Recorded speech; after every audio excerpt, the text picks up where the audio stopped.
Good afternoon, everybody, and welcome back to another installment of Scott's Selections here for Monday, February 24th, where we get into today's play of the day. Quick recap of what happened yesterday. After sweeping the board on Saturday, we ended up getting absolutely destroyed yesterday, as we ended up going 0-2. We took the DC Defenders minus 8.5. That ended up closing at roughly 9.5 at some spots, and they lost by about 30. So the line movement didn't help there. And then we also got the Wizards minus 2 against the Bulls. That ended up going up to roughly minus 3.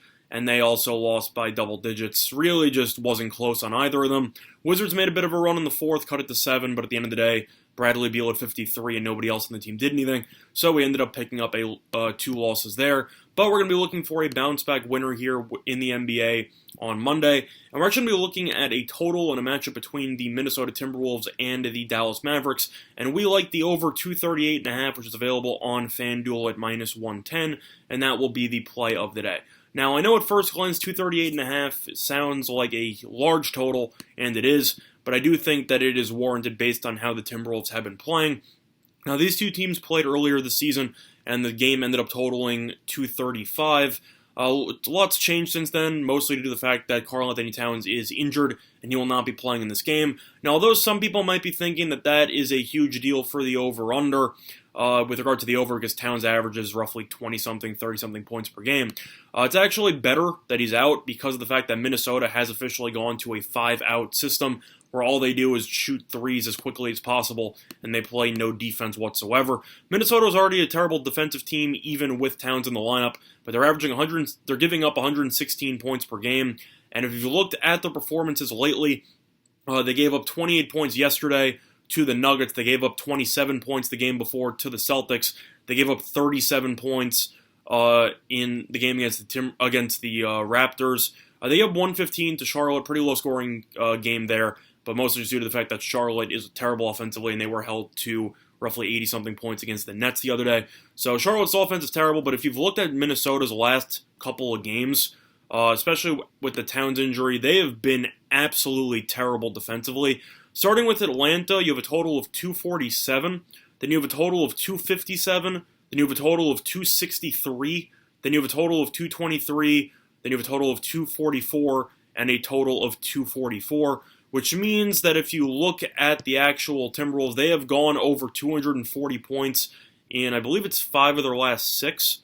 Yeah, 5 of their last 6 games. They've played absolutely no defense to speak of whatsoever, and I think Dallas should probably get into the 130s in this game. There's a reason why Dallas is priced as a team total at roughly 126. They think this game's going to turn to a track meet. Money has come in on the over. It opened up at 236.5. It's up to 239 in some spots, but it's still available at 238.5 on FanDuel, and for that reason, we'll be giving that out. Now, Dallas lost at their last game against Atlanta by a score of 111 to 107. However, you shouldn't be discouraged by that because those stats are very misleading. Since Doncic did not play alongside Porzingis, they both did not play, so you ended up seeing a ton of bench warmers play a large amount of minutes. So that definitely led to a lower scoring game. But with Doncic and Porzingis back in the lineup, I think you should see this game turn into a track meet. Minnesota is going to chuck up a ton of threes, play no defense. Dallas is going to play well, of course, with Doncic and Porzingis. I think both of them should have big games.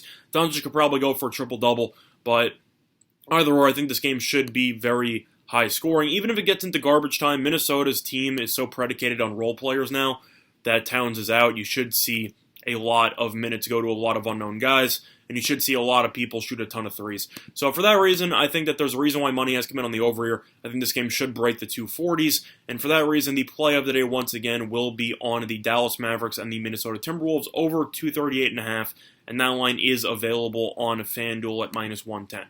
Now looking at the rest of the betting card, at first glance, a lean to Milwaukee. Washington's playing the second end of a back-to-back. They just lost to the Bulls on the road, and Milwaukee's destroyed every team that they've touched so far this season. I think the Bucks should probably win this game by about 20, so lean to Milwaukee there. Other than that, lean to any player prop with Embiid. With Simmons out of the lineup, you should see Embiid get fed more, and I think he should eat. I think you should put up another 30 and 15 line, so I think you should look to any player props involving him. Other than that, I'm going to lean to Houston minus the 14. It's a lot of points. I probably won't bet it myself, but based on how the Knicks have played and how Houston has looked really good ever since they traded Capella, I think New York's going to be a little bit overwhelmed here, lean to the Rockets on that one. And other than that, though, that's pretty much it for the NBA. Now, looking at college basketball here, I'm going to lean to the over 134.5 between Kansas and Oklahoma State. I find it interesting. The first game had 115 points in total, and now the totals was originally at 132.5, and it's already up to 134.5. A lot of movement there on the over for a very low-scoring first meeting between these two teams. I'll lean to the over as a result. I think that line looks a little bit sketchy, so for that reason, lean to the over. Other than that, not really much else to talk about for college basketball. I think that the Louisville-Florida State game is a coin flip, so I will pass on that. But now, I know some people mentioned that they wanted to see some hockey leans in the future. There's only one hockey game to talk about tonight. I'm going to have to lean to Columbus, pretty much just a given. If you didn't know, Ottawa traded their best player, Peugeot, to my New York Islanders, so hopefully he's able to do some big things for my Islanders as they hope to make a final playoff push. They're also in the middle of pushing for Parise, so the Islanders could potentially be a little bit more of a high-scoring team moving forward. I know that in Trotz's system, they tend to play pretty low-scoring because of the fact that they are very defensive first, just defensive-oriented. But at the same point, just the Islanders were an absolute disaster scoring the puck for about a week, and it seems like those issues have started to be been worked on. So hopefully, if the Parise trade goes through, you should see the Islanders look a little bit more competent offensively moving forward. Now, other people also mentioned my thoughts on some tennis leans. There's a ton of matches tomorrow, so just looking at it briefly. Where do I look here? I'd have to lean to Horansky. I know it's a very unknown name here against Mager. Mager's went on a serious run in a tournament on clay. He ended up losing to Garin in the final yesterday after beating Team in the semifinals. Huge upset there. But the issue you always have with these lesser-known players for the qualifiers is the fact that fatigue should play a big factor. Not only did Mager have to actually make it to the final, in which he beat Team in a rain-delayed match, and then he had to play Garin yesterday, but he also had to go through a full set of qualifying in order to even get to the tournament. So I just think that is a lot of strain on his legs. I think you should see some issues. Lean to Horansky on that one. I don't know if the lines are going to be up there. I honestly wouldn't be surprised to see Mager potentially withdraw or just to see him cancel the trip. But if he is playing, I would lean to Horansky because Horansky should be the more rested player. Other than that, looking at there's just a ton of matches here. Sorry. What do I like here? I think Fognini versus Evans is a bit tricky. I know Evans has been very solid this season. I know Fognini is a head case and he could have some issues. I'm actually going to lean to Fognini here. He's getting roughly plus 125. He's the 11th ranked player in the country, give or take. Evans is good. I think he could cause some issues for Fognini with the slice backhand, but I know that Fognini, just talent-wise, is significantly better than Evans, and I think you should see Fognini play well. Do I think he's going to win? I don't know. But do I think Fognini should be a plus 125? No. I think that's kind of ridiculous. I think he should be somewhere in the realm of, I'd say, minus 105, minus 110. I think that match is a coin flip. Plus 120 is a bit ridiculous. So those are my thoughts on that match. Other than that, no thoughts on the Benoit Paire Chilich match. Both of them are head cases. I just want absolutely nothing to do with that match at all.